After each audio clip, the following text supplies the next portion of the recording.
Episode terakhir ini diawali dengan memperlihatkan scene ending episode 9, di mana Makio tiba-tiba berteriak kepada seluruh siswa kelas 3A dan dikejutkan dengan pecahnya jendela kelas. Sontak mereka pun tiarap. Wakil kepala sekolah berlari keluar yang diikuti oleh 2 orang satpam. Di luar, pemimpin geng Hokuyoku memanggil Makio untuk keluar. Makio yang mengintip lewat jendela langsung berlari keluar dan tak menghiraukan perintah dari Minami. Di lorong, Makio yang bertemu dengan Kazuya langsung menyuruh Kazuya untuk mengumpulkan orang-orang gengnya. Di sana juga tampak kepala sekolah yang mencegah Makio untuk tidak keluar, karena jika Makio keluar, takutnya ia tidak akan lulus. Namun Makio meminta maaf dan tetap berlari keluar. Makio menemui pemimpin Hokuyoku dan menyuruh mereka untuk pergi. Makio juga menahan emosinya karena teringat kata-kata kepala sekolah. Dia juga bersujud dan memohon dan menyuruh mereka untuk pergi. Pemimpin Hokuyoku berkata, mereka akan pergi jika wilayah Satpam diserahkan kepada mereka. Guru-guru SMA Agnes pun datang beserta dengan kepala sekolahnya. Mereka meminta untuk menghentikan semuanya. Para murid kelas 3A pun datang untuk menolong Makio. Kumada pun berkata jika Sakaki ini adalah pewaris dari geng Yakuza. Semua tampak bingung. Makio bangkit dan langsung memukuli Kumada. Semuanya pun tampak terkejut. Makio tertunduk karena hal yang mati-matian dia sembunyikan kini sudah terbongkar. Geng Hokuyoku mulai mengintimidasi Makio agar ia mengakui identitas aslinya dengan cara memukuli guru-gurunya, teman-teman kelasnya, kepala sekolah, dan juga Kazuya. Makio terpancing emosinya, ia langsung berteriak dan tiba-tiba cuaca berubah menjadi mendung dan hujan, seakan-akan langit mengikuti suasana hatinya. Melihat adegan ini saya langsung teringat dengan film One Piece kalau nggak salah episode ke-45 ya. Saat itu Takanomi Mihawk bertemu dengan idola saya si Akagami Shanks. Di adegan itu juga memperlihatkan cuaca tiba-tiba berubah dari mendung menjadi cerah saat Mihawk memperlihatkan poster bounty pertama dari si Luffy. Ya udah, lanjut. Makio langsung menyeret Kumada dan menghajarnya. Anggota geng dari Kumada juga dipukuli oleh Makio. Saat perkelahian dengan Kumada, Makio membuka bajunya. Umemura, Sakura Koji, dan teman-teman kelasnya sangat kaget melihat tubuh Makio yang dipenuhi oleh tato yang identik dengan Yakuza. Sumpah, ini adegan paling keren kalau menurut saya ya. Keren lah pokoknya. Akhirnya semua pun berakhir. Para geng Hokuyoku digiring oleh polisi. Begitu juga dengan Makio yang tertunduk malu tak mampu melihat teman sekelasnya yang memenanginya. Ayah Makio datang menemui Yazaki. Ia tahu jika dialah dalang dibalik penyerangan sekolah SMA Agnes. Yazaki meminta mereka untuk diskusi dan menyelesaikannya tanpa ada kekerasan. Namun ayah Makio mengatakan jika ini sudah terlambat. Shin berpindah ke rumah Makio. Kazuya tampak emosi mengetahui jika Makio telah dikeluarkan dari SMA Agnes. Kuroi juga tampak menahan emosinya. Di saat yang sama, kepala sekolah Agnes menemui ayah Makio untuk membicarakan masalah ini. Tampak penuh penyesalan apalagi setelah melihat usaha Makio selama ini. Kepala sekolah meminta maaf kepada ayahnya Makio. Ayah Makio mengerti sepenuhnya dan meminta maaf juga karena menyebabkan kekacauan di sekolahan. Di ruang guru, kepala sekolah meminta maaf kepada guru-guru karena tidak menceritakan hal yang sebenarnya. Ia juga berkata jika ia tidak menyesal karena ia percaya setiap orang punya hak untuk belajar. Semua guru merasa sedih sekaligus merasa dikhianati karena mengetahui Makio seorang Yakuza bahkan berumur 28 tahun. Wakil kepala sekolah berdiri dan marah. Ia mengatakan untuk tidak lagi mengingat Makio pernah bersekolah di sini. Minami memberitahukan kepada semua murid kelas 3A jika Makio sudah dikeluarkan. Semua terdiam dan membubarkan diri. Minami juga terdiam di dalam kelas sambil memenangi bangku Makio. Kazuya dan Kuroi menjenguk Makio yang dikurung di penjara. Makio tampak sedih karena tahu jika ia telah dikeluarkan dari SMA Agnes. Ia pun mengeluh tak bisa tidur dan menyalahkan dirinya sendiri karena ia tidak bisa menahan emosinya kepada Kumada. Kazuya dan Kuroi mencoba menenangkan Makio yang tampak galau. Kazuya bahkan membawakan selimut kesayangan Makio dan menyuruh Makio untuk tidur nyenyak malam ini. Malamnya, Makio mencoba untuk tidur, namun matanya masih melek karena ia kebanyakan minum kopi kapal api. Ia pun berteriak. Penjaga mendatanginya dan memberikan tips buat Makio agar ia bisa tidur, yaitu dengan cara menghitung domba. Tapi itu semua sia-sia, Makio tetap tidak bisa tidur. Makio pun mencoba untuk berpikir positif. Dia membayangkan jika seluruh siswa kelas 3A tidak keberatan jika ia adalah seorang Yakuza. Mendadak semua bayangan Makio hancur berkeping-keping. Makio berteriak lagi. Si penjaga kembali datang menyuruh Makio untuk diam. Keesokan harinya, Minami menjenguk Makio. Awalnya, Makio malu untuk bertemu Minami. Akhirnya, Makio memberanikan diri untuk bertemu dengan Minami. Saat mereka berdua bertemu, keduanya menjadi kaku. Minami hanya menjelaskan jika semua sudah kembali normal dan baik-baik saja. Saat Minami ingin pergi, Makio memanggilnya lalu berterima kasih sambil membungkuk ala Yakuza. Makio menangis dan berterima kasih kepada Minami karena ia tidak pernah menyerah menghadapi Makio yang sangat bodoh. Makio juga berkata jika ia benar-benar bahagia karena itu, tapi ia sangat menyesal karena tidak bisa menahan emosinya dan membuat masalah. Makio menangis menjadi-jadi, begitu juga Minami yang tampak berlinang air mata. Minami pun membenarkan jika Makio hanya membuat masalah kepada dirinya. Padahal ini tahun pertama dirinya menjadi wali kelas. Namun dia juga bahagia sekaligus sedih. Makio kembali menangis dengan keras. Minami menyuruh Makio untuk berhenti menangis karena Makio lebih tua darinya. Makio pun menyampaikan permintaan maafnya untuk yang lainnya. Usai menemui Makio, Minami tetap menganggap Makio adalah muridnya dan ketua dari kelas 3A, itulah faktanya.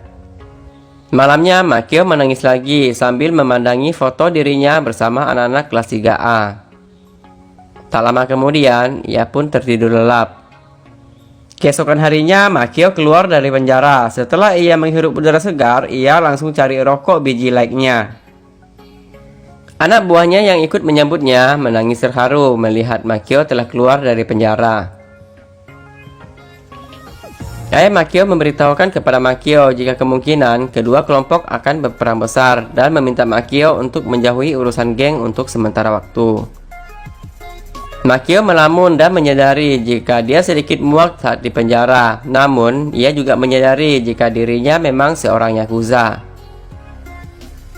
Tiba-tiba, Makio bertanya kepada ayahnya, apakah kau menyerahkan urusannya kepada Mikio? Ayahnya pun hanya diam mendengar pertanyaan dari Makio. Makio pun menyadari jika dirinya gagal lulus, maka dia mengakui Mikio sebagai ketua yang baru. Tapi, ia berjanji jika selanjutnya dirinya yang akan mewarisi setelah Mikio. Dia pun memberi hormat kepada Makio. Shin pun berpindah ke sekolah. Hagiwara menyarankan kepada Umemura untuk melupakan Makio karena selain seorang Yakuza yang jahat, Makio juga berumur jauh lebih tua darinya. Tapi Umemura mengatakan jika Makio itu orang yang sangat baik. Di sisi lain, Hoshino dan kedua temannya tampak ketakutan jika Makio sampai mencari mereka untuk balas dendam karena selama ini mereka telah banyak memukuli Makio dan mengambil uang Makio. Sakura Koji pun marah dan menyuruh mereka untuk menghentikannya. Dia mengatakan jika Makio tidak akan seperti itu. Selama ini, dia tidak pernah berbuat jahat dan selalu mendukung kelas. Tapi, temannya yang lain memprotes dan berkata, meski begitu, kenyataannya jika Makio adalah bos Yakuza dan tidak bisa dirubah. Sepulang sekolah, Sakura Koji tampak duduk bersama dengan Umemura. Sakura Koji mengatakan jika lucu juga mengingat jika ia pernah memanggil seorang bos Yakuza dengan sebutan Maki. Umemura pun tertawa, dia lebih parah lagi karena berkencan dengan seorang bos Yakuza. Tiba-tiba, Sakura Koji mengajak Umemura untuk berkencan. Umemura pun tampak sangat kaget. Sat.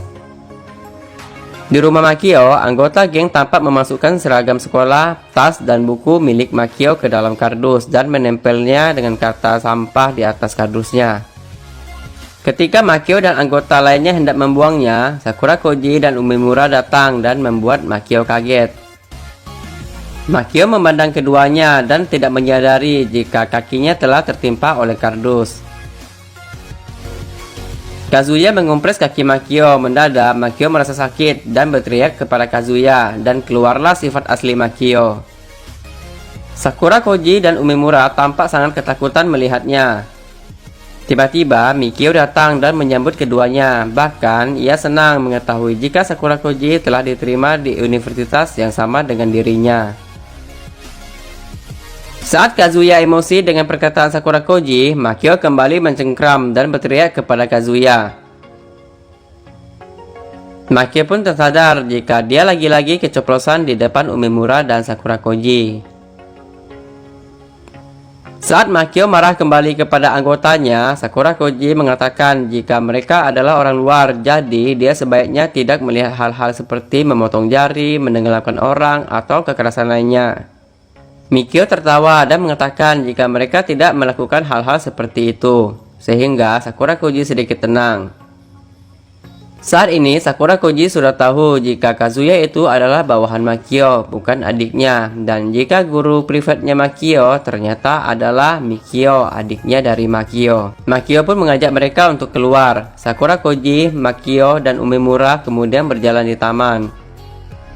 Menurut Sakura Koji, baju hitam Makio terlihat aneh, tapi apapun baju yang dipakainya, dia tetaplah Maki baginya. Makio tersenyum mendengar apa yang telah dikatakan oleh temannya itu.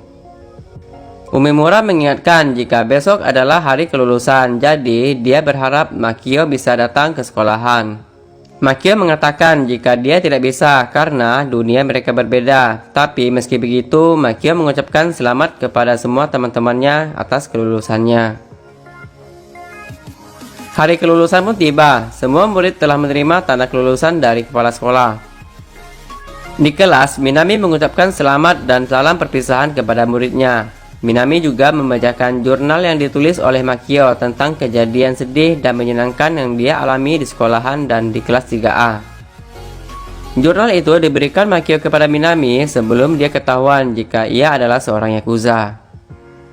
Mendengar curahan hati Makio, para murid pun menjadi sedih dan merindukan Makio.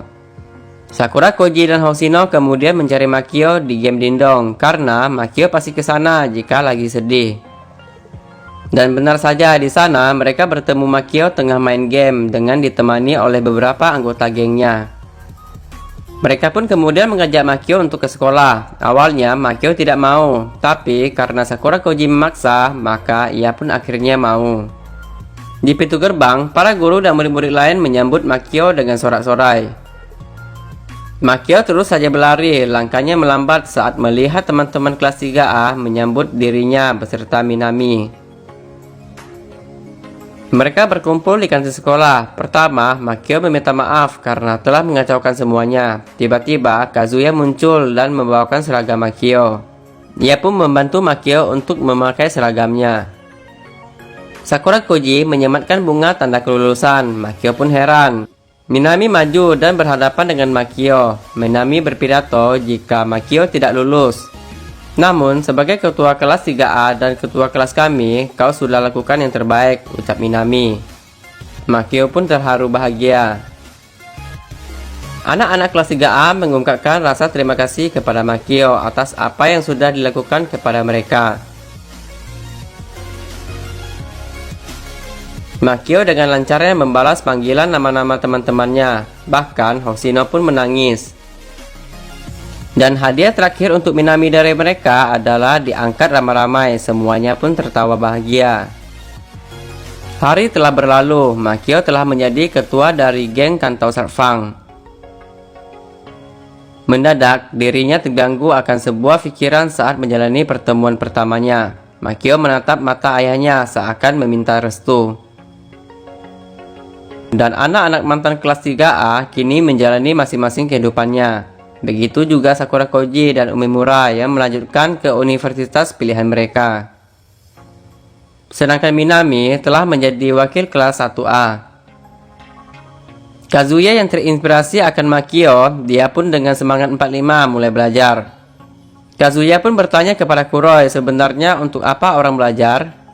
Tak disangka, Mizushima berhenti di depan mereka. Saat Mizushima ingin menjawab pertanyaan dari Kazuya, tiba-tiba scene pun berpindah yang memperlihatkan Makio yang berjalan dengan menggunakan seragam SMA swasta dan mengatakan jika ia akan lulus, dan cerita pun tamat. Ending yang sangat menggantungkan. Gantung cok ceritanya. Aduh, kok endingnya nggak sesuai harapan ya? Saya kira Minami bakalan pacaran dengan Makio. Ah, dah lah.